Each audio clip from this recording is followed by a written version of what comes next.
HeadKick Audio, episode number 59, I believe is where we are at. I'd like to say a big shout out to, where's it at? Oh, okay, it's on this side. Sorry, I'm looking at the camera. Anyway, shout out to my sponsor, HK USA, the best gloves in the business. I've got proof right here on the table.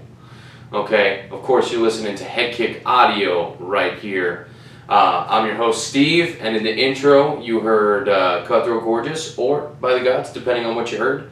Where you heard, of course, I'm backed up on my backlogging, because, you know, sometimes you're lazy, and these things happen. But hey, look, we got a lot of fucking fights to talk about, and I'm super fucking jacked up right now. So, without further ado, it's good. It's good stuff.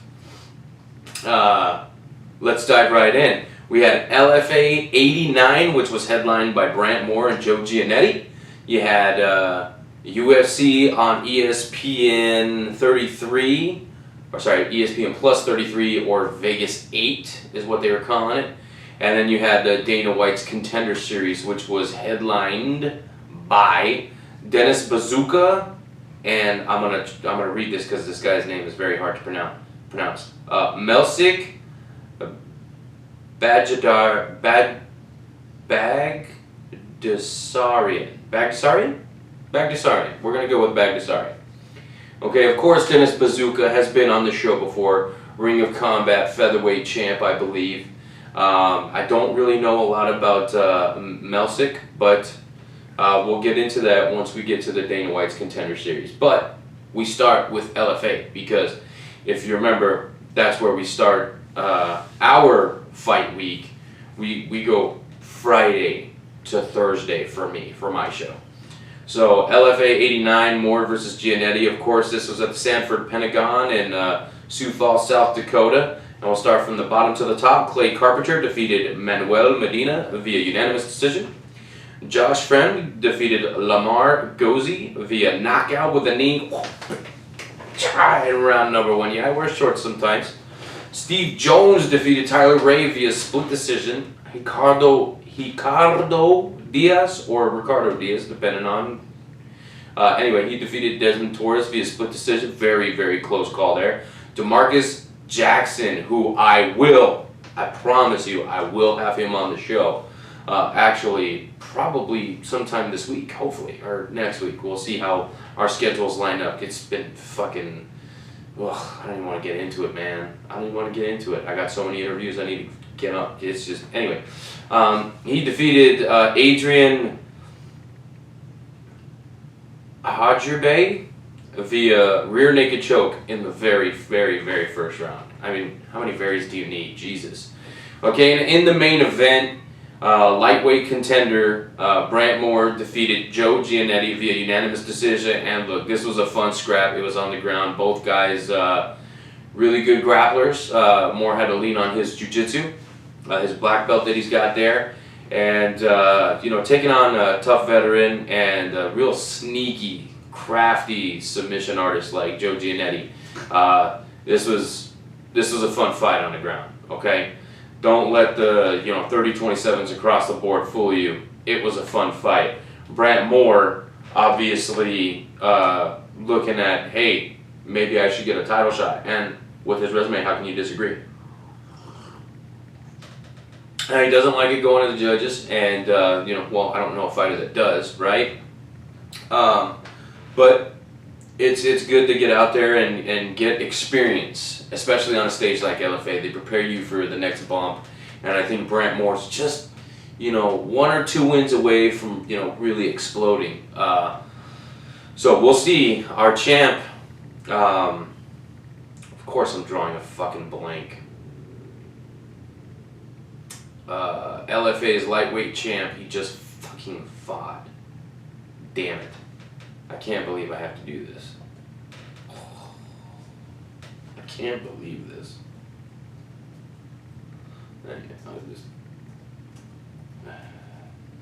And then I'm gonna fucking feel like an idiot when I'm like, oh, duh. Because his name is Bryce Logan. Okay, Bryce Logan, who was my very first Skype interview. So apologies, champ. Apologies, my brain is elsewhere tonight. But Bryce Logan, who he fought Jacob Rosales. Okay, that was the matchup that I was referring to. He fought Jacob Rosales, beat him via unanimous decision in a striking battle. Now, Bryce Logan is a really good wrestler. I don't know his jiu-jitsu credentials offhand, but I know the dude is pretty good on the ground, but, you know, has been working at stand-up. Brant Moore, you know, kind of one of those guys who's got a really good ground game and is also working on a stand-up. So, sign me up for that fight, okay, because I'm in. I'm all the way in on that one. Okay, again, my apologies, champ. So, Brant Moore getting it done in the main event of LFA 89 via unanimous decision over tough veteran Joe Gianetti. UFC Vegas 8, I believe, because 7 I think was Edgar, right? Oh, so dope. Still high on Edgar too. But this was headlined by Anthony Smith versus Alexander Rakic. Okay, two light heavyweight contenders, one on his way up and one presumably on his way down. We'll get to the outcome of that fight, but Rakic coming off of his first UFC loss, I believe, I think it was a split decision to no time. I'm not 100% sure, so don't quote me. And I'm tired of fucking looking things up already, and I've only had to do it one time, and I don't want to. Okay, so let's go ahead and start from the bottom to the top. That's how we roll. Okay, this card started off with 4 fucking submissions. Finishes like crazy. And of course, we have a couple comebacks here. So Mallory Martin defeated Hannah Cyphers via rear naked choke after getting her ass beat the first round. Okay, I don't really like to say that because it's not nice, but she got her ass beat in the first round. And she's really lucky that she had a good ref. I think it was Chris Tyone, who's been, you know, really fucking doing a great job officiating. Okay, he's got the best seat in the house, and he's seeing all this action happen right in front of him, and he's not making fucked up calls. The dude's just on a fucking roll. So I believe that was Tyone in there, but Hannah Cyphers fucking puts Mallory Martin on her butt, dude, on her butt. She didn't know where the fuck she was at. I think she was out for a second, and some more punches from Cyphers woke her up. But she turned things around in the second, and ended up getting the rear naked choke about a minute and a half in, and then fucking screamed like you've never heard any female scream before, or male or female. It was nuts. Okay, but that was a pretty fucking cool comeback from Mallory Martin, who I believe I may or may not have picked. I don't know. I don't know how good my picks did. I think they were garbage. But my picks are always garbage. Poliana Viana defeated Emily Whitmire via armbar in the first round. Spitfire at me and burned me. She burned me again. I don't know what it is about Emily Whitmire. The lead up to the fight, you're just like, yeah, I'm feeling it, and then this happens. So Emily Whitmire, I believe, moves her record to 4-4. Viana on a 3-fight skid saves her job. She was probably looking at some walking papers there. Sean Brady defeated Christian Aguilera via technical submission with a one-armed, I should note, because this doesn't note it. This site I'm using, they don't note it. It was a one-armed guillotine. Okay, it was a one-arm. And look, Christian Aguilera is powerful. Okay, he's not very tall for the welterweight division, but neither is Brady. Both these guys are just really powerful individuals. And fucking Brady has a fucking choke on him, bro. I don't know why I'm still fucking doing this like I got Christian Aguilera right here sleeping. You know what I mean? And he was out. He said, night-night. Now look, I like the beast, but Brady put him to sleep. So hopefully, I know this isn't a signature win, but I think a finish like this on this stage will probably, you know, he's probably looking at tougher competition coming up. And he's still undefeated. Yeah, I don't know. I think he's got to take a step up there. So we'll see how he does. Alex Caceres, Bruce Leroy, Get it done. 2020. Somebody put out a tweet. I don't remember who it was, but somebody said something about 2020's all fucked up because Caceres is on a 3-fight win streak. I agree with the statement that 2020 is fucked up, but Alex Caceres, I mean, sometimes he's on it, sometimes he's not, and most of the times, you know, well, I think he's almost dead even as far as his record is concerned, but when he's standing, he's unorthodox and weird as hell, right? And then on the ground, he's like, you wouldn't know how crafty he can be on the ground. Well, anyways, he takes a rear naked choke over late notice replacement Austin Springer. This was supposed to be Giga Chikadze's fight, who Austin Springer defeated on Dana White's Contender Series. How's that for a storyline? Giga Chikadze went to social media and called Alex Caceres out saying, hey man, you know, we were already booked, let's you know, he said something about like Ninja Warriors or something, Dragon Ball Z, or I don't know if I'm thinking Dragon Ball Z from the interview, which if you haven't gone already and checked out Orion Galaxy Kusi, that's on the YouTube channel, go peep that shit, because we talked about Dragon Ball Z and it was a lot of fun. But maybe that's what it is, I don't know. But Alex Caceres, man, he looked good. I don't know. I don't know. I think he looked good. Could have been the opponent, or maybe he's just on maybe he's just on. But he's doing enough, and now on a 3-fight win streak, I mean, now he might have to start seeing tougher competition. You know what I mean? Let's move on. Zach Cummings defeats Alessio Di Chirico. I hope I'm saying that right. If I'm not, my bad.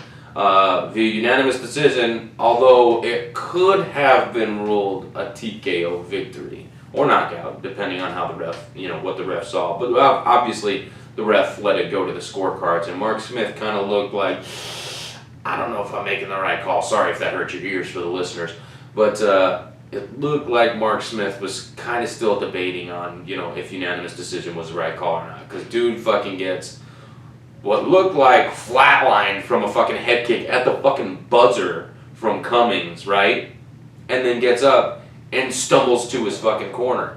That, to me, fuck.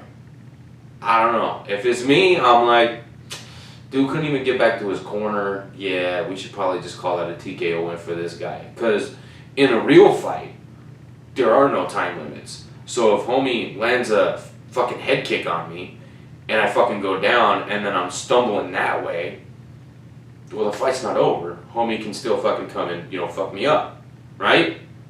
So, I don't know. Street rules, that's a knockout. MMA, professional MMA fighting, I guess it's a unanimous decision. Anyway, 29-28 and a 30-27, which I thought was very weird, because I definitely thought Cummings won the third round for sure, and I can't remember if it was the first or second round, but I only had him winning 2. not the shocker. Okay, 2 out of the 3. Now you get the shocker. Okay, okay, I always fuck this. Casanganai defeated Magny Pitolo via unanimous decision, 30-27s across the board. Now, Special K, looking good. Bro, he looking good. Dana White had him on the Contender Series and says, you know what? Go get a win and come back. Gets a win, comes back. Okay? Looks great on the Contender Series again. Dana White says, alright, I can't pass this fool up again. I can't do it. Signs him. It gives him a fight a couple weeks after, or maybe like a week after. 10 days, some shit like that. Right? And then he goes and he beats Magny Pitolo. Now, Coconut Bombs, which is a dope nickname, right? Coconut Bombs throws heat, okay, and these boys were fucking tagging each other. It was a very, very, very fun fight, and one of these guys had to walk away with the victory, and Casanganai definitely, all 3 rounds in my opinion. I mean, Pitolo was competitive. It's not like it was a shutout, but I thought Impa did very well in his official UFC debut, and he might be one of those guys that just puts all his tools together and finds a way to win. This fight was, mostly on the feet. I think there was some clinching and maybe a takedown attempt or two. I'm not sure if I'm remembering correctly. He may have gotten Pitolo down. But, really, really excited about that man's future. Let's go ahead and move on to the main card. Ricardo Llamas defeated Bill Algio via unanimous decision, and he had to veteran his ass off, okay? Because he got fucking clipped, and he's fucking turning around like, oh fuck, where am I, right? And he's taking some bad KO losses, right?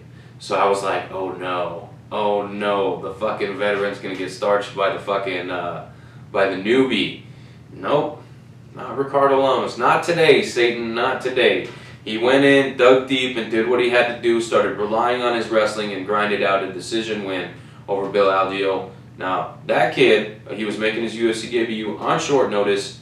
Kid's got a bright future. His striking looked phenomenal. He just needs to shore up his wrestling. But Ricardo Llamas also possibly calling it a career, going out on a win. I can't argue with going out that way. You know what I mean? Because we don't know what Bill Algio's ceiling is, right? He could be the next fucking big thing. But I'm selfish as all hell, and I think Ricardo Llamas could still compete, especially at the highest level, as he's done for, shit, I don't even know how long. He was a competitor in the WEC. Yeah, dude's been doing it for a long fucking time. He's fought killers like Cub Swanson, fucking, who else has he fought?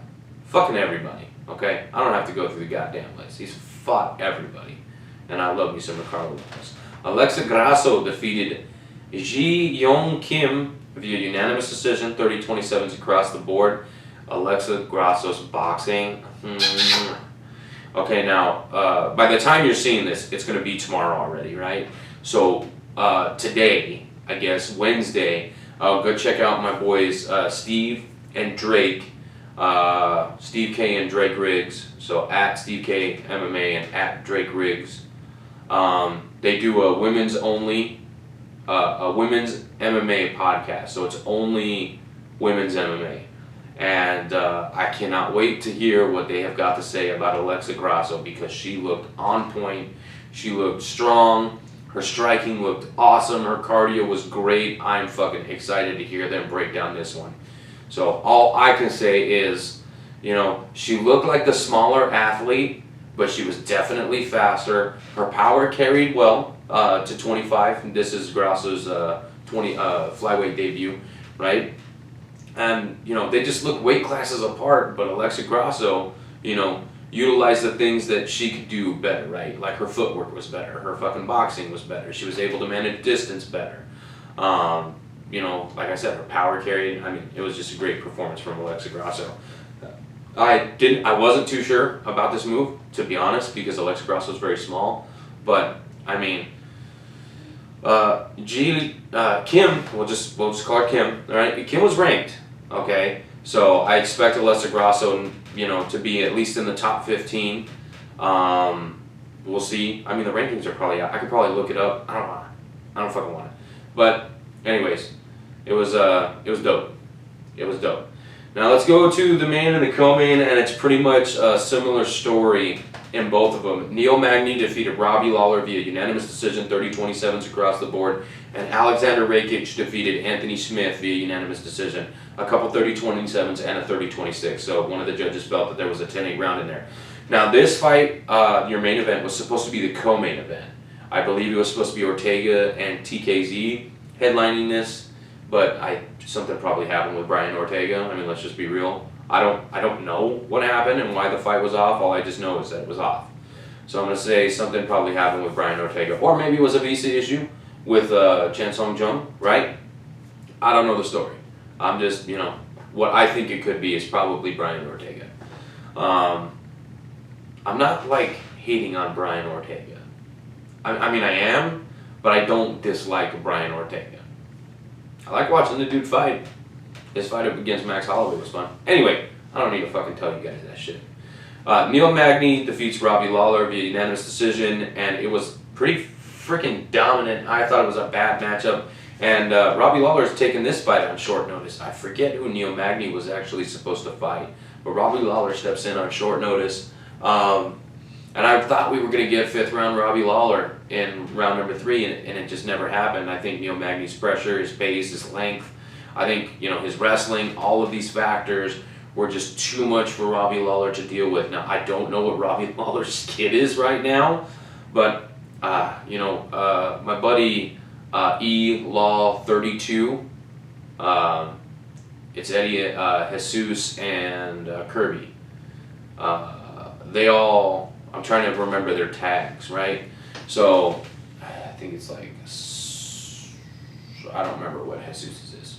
Anyway, they do a podcast on Wednesdays, and Eddie does one on Mondays where we just kind of shoot the shit. And we were talking about Robbie Lawler.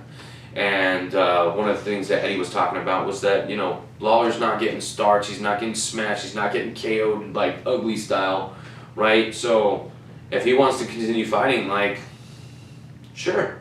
Like, he's not getting, he's getting beat up, but he's not getting killed, he's not getting murdered. But he's also fighting guys that are, extremely well-rounded or, on the rise, these young guys. He's not fighting guys that, kind of, like, make love to his style of fighting, right? I like the way I put that. So one of the things that I saw on the internet, on Twitter, and one of the things that I thought of immediately was Robbie Lawler's not done until he fights Mike Perry. Then after that, because that's going to be a fucking slobber knocker, bro. Now, if you remember, Perry called Robbie Lawler out in the very beginning of his UFC career, and that didn't come to fruition because everybody's like, yeah, you're not there yet, bro. But now I think they're both, rankings don't matter at the point in their careers, right? So if that fight happens, it doesn't hurt nobody. Much like the game-bred Nate Diaz 2 that they're talking about doing. I'm like, nah. But if they're going to do it, this is the perfect time because it's not going to hurt rankings or nothing. And it's a cash grab. It's totally a cash grab. And I'll go on my spiel about that in a little bit. Let me see how I'm doing on time because I still got one more card to cover. Oof, we are running short. So anyways, Robbie Lawler versus Mike Perry is my fight to make here. Magny can fight anybody in the top 10. Cool with that. Anthony Smith, he's taken 2 beatings back to back, and he did not look competitive at all. So, and after the fight, he was just like, man, these guys are so big.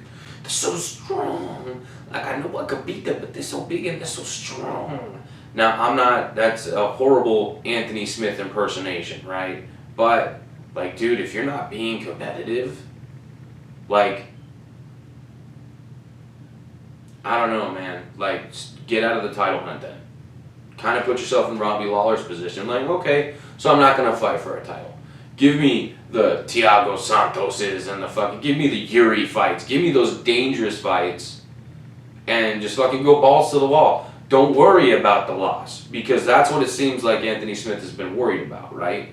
Because Rakic wasn't that much bigger than him. But I understand that Anthony Smith is a quote-unquote middleweight. The dude's fucking 6'4". He's a goddamn light heavyweight, right? Or shit, just pack it all on and fucking move to heavyweight. But if you got some soul searching to do, take like a year off and then figure out where you stand because you're good on the broadcast. Anthony Smith is smart as fuck when he's talking about fighting. That is one thing that I will give him, is he is good on the mic. Kind of strange looking dude, and he's not a horrible fighter, but he's not a great fighter. So, I don't know.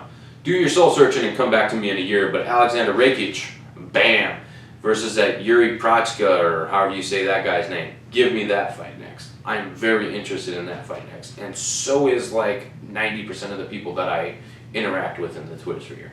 So, those are my fights to make for that. I don't know if we're going to make that a thing or not, but okay. And then Dana White's Contender Series tonight, so you're seeing this Wednesday. Tucker Lutz defeated Chase Gibson via unanimous decision, 30-27s across the board. William Knight defeated Cody Brundage via TKO in the first round with a la Travis Brown elbows and punches. Okay?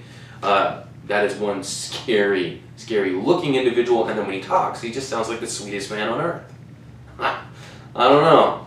It's crazy how like so much violence can also be so like la-ti-da, how you doing? Have a great day. You know what I mean? William Knight, and he's just so damn thick. Okay? He got a contract. I'll go ahead and give it away right now. He got a contract. Okay? And dude, okay, like he's short for light heavyweight. He's not a very tall guy, but he's so fucking thick. Excited for 205 to get some new blood. Ronnie Lawrence defeated Jose Johnson via unanimous decision, 30-27s across the board. This guy had to overcome so much reach and so much experience in Jose Johnson. This was a brilliant fight from Lawrence. You know, mixed his wrestling with the striking and, you know, the top control. He was really top heavy, knowing when to strike and when to, you know, come under for a takedown. You know, shows a high fight IQ up until the later rounds where, you know, of course these guys are tired and the takedowns are a little bit more labored and, you know, you can see the shots coming from, you know, a little bit further out. But a great performance from Ronnie Lawrence. He also netted himself a contract, and Dana White's, you know, high praise saying he thinks this kid's special. So that's pretty fucking cool. HKA USA sponsored athlete, and he's been on the show. I fucking love this guy. Jimmy Flick defeated Nate Smith via arm triangle choke in the third round, hunting for submissions, breaking Dana White's Contender Series records, securing a contract. This man is going to be taking his girl to Build-A-Bear, his daughter to Build-A-Bear, and I couldn't be fucking happier. I love Flick. He's a great guy. He's a promoting machine. He said this dude's O has got to go, and there it goes. Now, Nate Smith is a fucking beast. There are so many submissions that anybody would have fucking tapped you. I think he might have broken his fucking arm, or at least fucking something happened to that elbow, because there was a pop. Okay, and that shit was nasty. Okay, but Nate Smith didn't give a fuck. He kept on trucking, right? Until I'm like, hey man, it's the third round, you got 5 minutes left, gotta give it all you got. And he goes, oh, like, yeah, it's the third round, bro. Now, I was super intimidated by the pre-fight buildup. I was just like, man, this dude is scary, he's intimidating. Flick ain't intimidated by Ngannou, bruv. Trust me, Flick ain't scared of no man.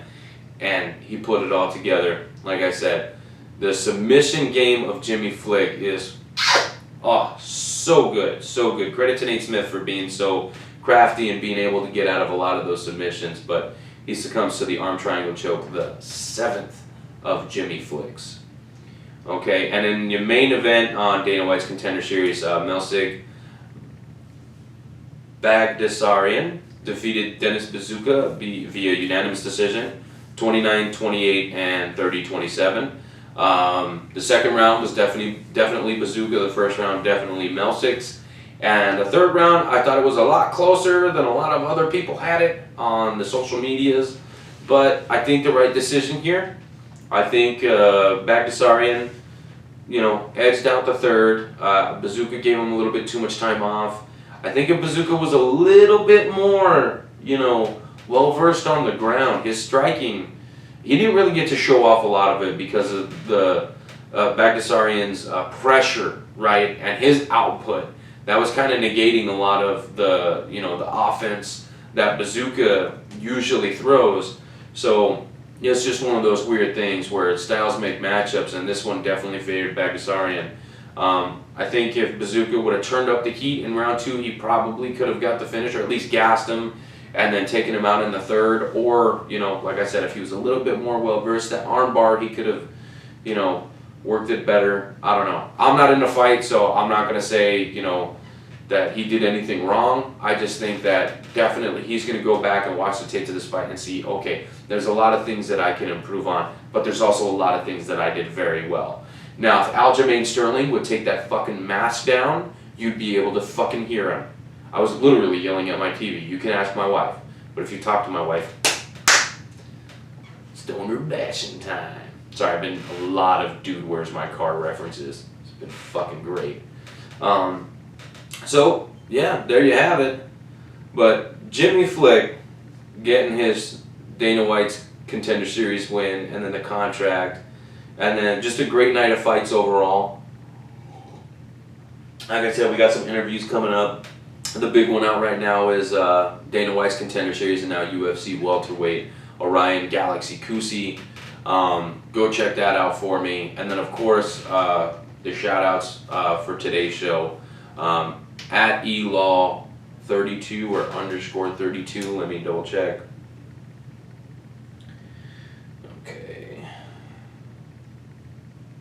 Okay, so yeah, it's at elaw32. And then Steve's is at SteveK_MMA. And then Drake Riggs is at Drake Riggs with 2 G's _. Okay, so check out the WMMA podcast with Drake and Steve. And then, of course, on Mondays and Wednesdays, the Keyboard Warriors. Eddie goes live usually around like 6 or 7 Mountain Standard Time.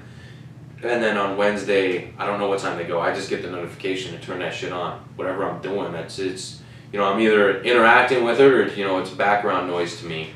But those are really good shows. You should check those guys out. And I don't know where it went. My whole set was a mess last week, so that was a bummer. But yeah, I'm wearing the hat around this way so you can see all my sponsors' swag. I mean, I'm not saying I'm all did up, but when you're being sponsored by somebody and it's something you really truly believe in. Plus, I just like to show off their shit. I mean, it's all fucking cool stuff.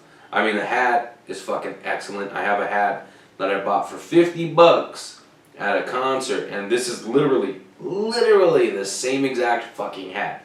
So comfortable. Love this fucking thing.